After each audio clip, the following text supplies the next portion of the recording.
What starts as a scientific mission to investigate what is happening on Phobos, nicknamed the Doomed Moon due to its hostile environment and dark secrets, soon turns into a deadly confrontation with unknown alien forces, unleashing a fight for survival that could determine the fate of Earth.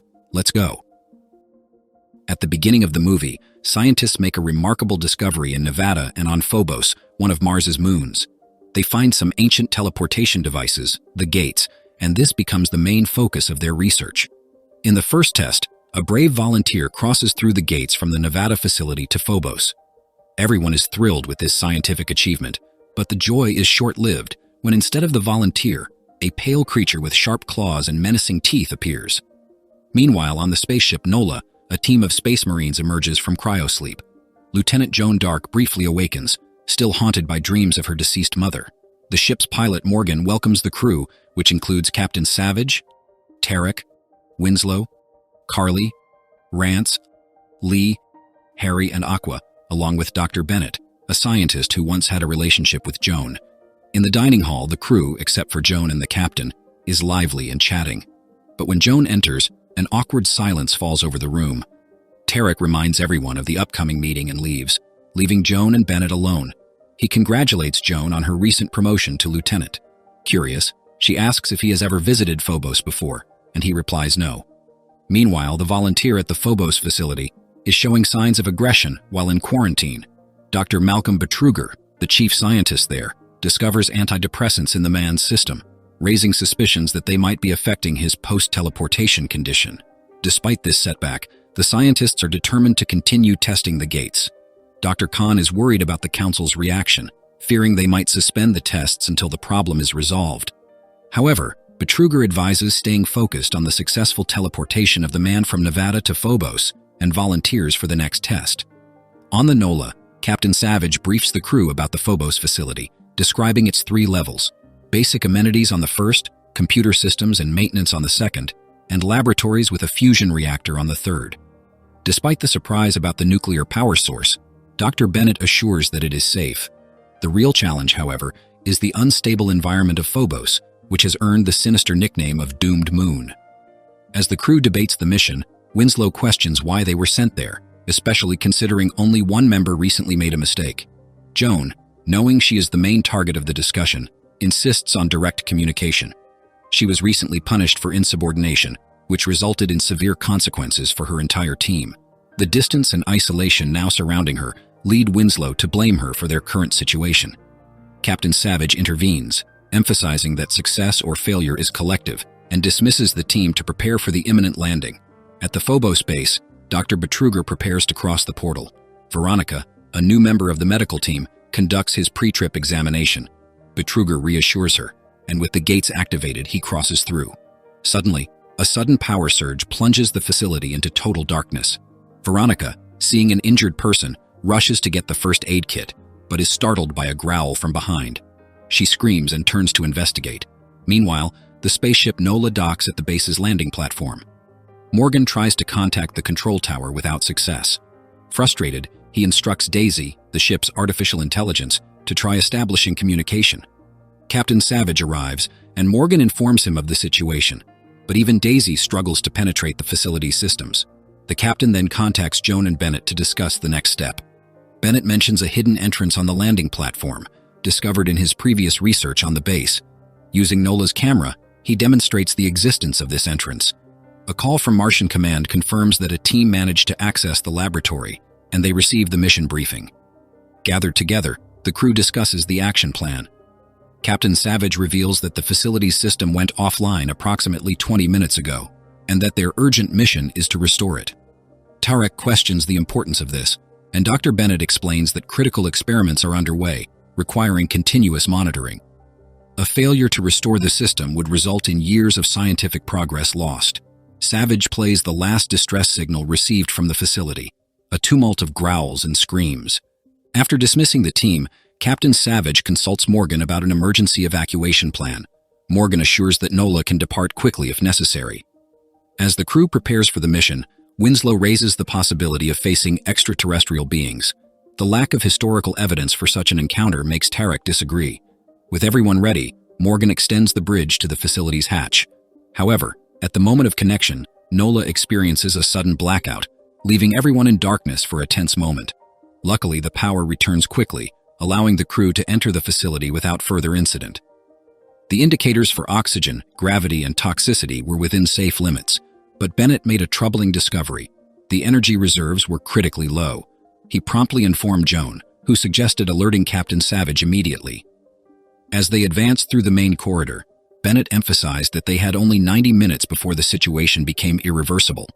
Without sufficient energy, restoring the systems could be futile, putting not only the facility at risk, but also their lives due to the potential catastrophic core collapse. In response to the crisis, Captain Savage divided the team into two groups.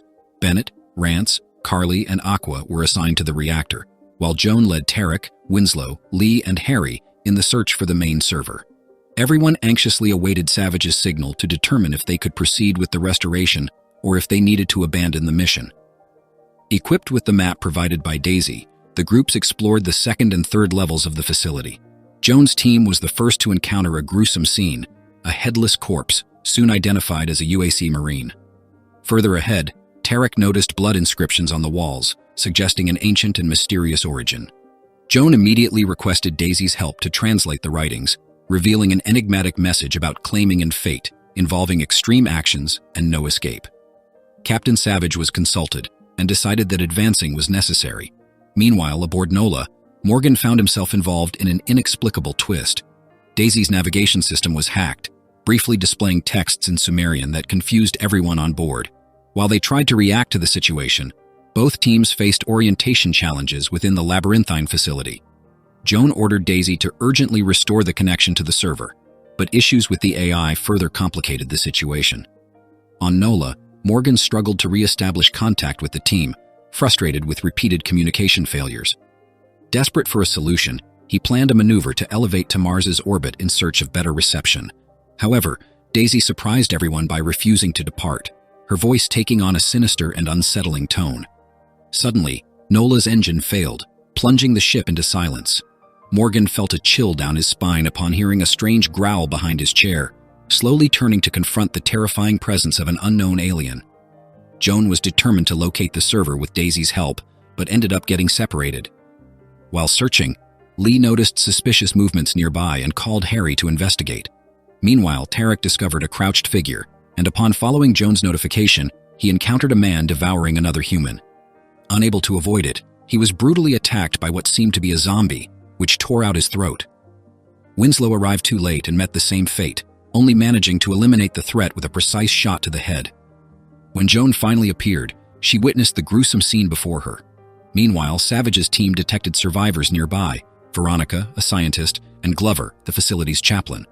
A radio call made Savage inquire about the situation, and surprisingly, Joan responded, revealing the terrible zombie attack that had killed Tarek.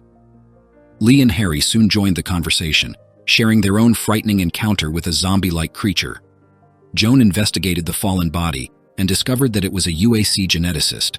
While Lee examined another zombie, he was attacked by surprise, but Harry intervened in time, preventing further harm.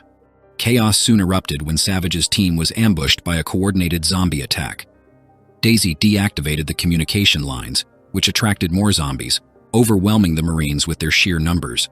Lee and Aqua lost their lives in the battle. Meanwhile, on the second level, Winslow's cowardice led him to abandon Joan, leaving her to face the zombies alone. In time, however, Winslow eventually reunited with Joan while fleeing from the zombies. She saved him but didn't spare words in reprimanding him for leaving her behind. As these events unfolded, Harry discovered the nearly dead scientist Betrayal, who revealed shocking information about the alien portals. Joan confronted Bennett in search of the truth, and he revealed that the scientists on Phobos had found proof of alien life. Betrayal expanded on the portals, ancient artifacts that allowed teleportation between distant locations, found both on Phobos and in Nevada, suggesting they were spread throughout the universe.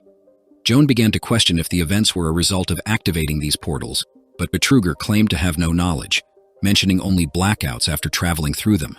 Veronica and Glover confirmed this, identifying an alien responsible for turning their colleagues into zombies. While Veronica called them monsters, Glover labeled them as fiery demons. Betrayal dismissed this, causing offense among the crew members who had already been lost. Despite all objections, they returned to Nola via the bridge. Joan led the group, instructing Winslow, Rance, and Carly to guard the ship while she designated Veronica to escort Betrayal to the living area, detailing every step. Meanwhile, Glover accompanied Harry in search of water. Joan searched for Morgan and found him lifeless on the deck, but before she could process the discovery, they were attacked by aliens, hurling fireballs in their direction. Joan managed to dodge, but Harry was ambushed from behind, and Glover was knocked down by a single blow. As the chaos spread throughout the ship, Rance moved to investigate and was quickly subdued, leaving Bennett and Carly incapacitated. Witnessing the chaos, Winslow fled to save himself. Amid the disorder, Joan searched for her crew on the ship and discovered Harry's lifeless body. While checking Glover's pulse, Veronica interrupted, alarmed by his condition. Joan instructed Veronica to return to Betrayal and maintain silence. Suddenly, the aliens attacked Joan again, draining her life energy and turning her into a zombified form. In her altered state, Joan had visions of her deceased mother and a place beyond this world. At the critical moment, Glover, miraculously alive, intervened and distracted the alien, allowing Joan to regain control. Tragically, Glover succumbed to a fireball. Meanwhile, Carly sought Winslow, furious at him for abandoning her. In a sudden reversal, the alien attacked Joan, but Winslow returned in time to help her defeat it. Together, they found Bennett unconscious near the extension bridge. With the chaos subsiding, the remaining survivors gathered on Nola to strategize. The flight deck was destroyed, and distress signals were impossible without power. Betrayal proposed activating the portals to teleport them to Earth, despite the Marines' resistance. Bennett warned that they had only half an hour before a nuclear collapse. Secretly, Joan agreed with Betrayal's plan to end the endless debate over the portals. Now their plan was to restore power, send a distress signal, and await help. Fortunately, they reached the reactor room without incident. However, when Bennett restored power, Betrayal shockingly killed Veronica. Betrayal's memory returned, and he revealed everything he had experienced since crossing the portals, now serving the aliens. Bennett tended to Veronica while Joan pursued Betrayal with determination. Unfortunately, they all ended up trapped in a room by the traitor, and aliens emerged, resulting in the devastating deaths of Winslow and Carly. Joan, without hesitation, confronted the hostile beings, eliminating them with precision, but arriving too late to save Veronica, who, in her last breath, handed Joan a crucial keycard to access the lab where the Phobos portal was kept. With Bennett by her side, Joan confronted Betrayal, advancing through the dark corridors of the facility. Along the way, they came across a specialized armory, where Joan equipped herself with a plasma gun and a bomb. Using the keycard obtained from a previously found body, they accessed the elevator leading to the lab. However, an alien surprised Bennett, dragging him away before Joan could react. Determined to rescue him, Joan faced zombies and another alien, using her new weapon to eliminate the threats. Rushing into the lab, she encountered a macabre scene of lifeless bodies scattered around. As Betrayal coldly initiated the portal activation procedure, Joan demanded he step away from the controls. The situation intensified when Betrayal commanded a zombie to attack Bennett. Joan, desperate, called out to her friend, but realized it was too late to save him and mercifully ended his suffering. In a twist, Betrayal disarmed Joan and stole her weapon, but she quickly recovered it and shot at him with determination despite her injuries. Surprisingly, Betrayal survived, revealing that the alien overlord had taken his heart and transformed him into its servant. Using telekinetic powers, he projected Joan through the portals, transporting her to an unknown underwater realm.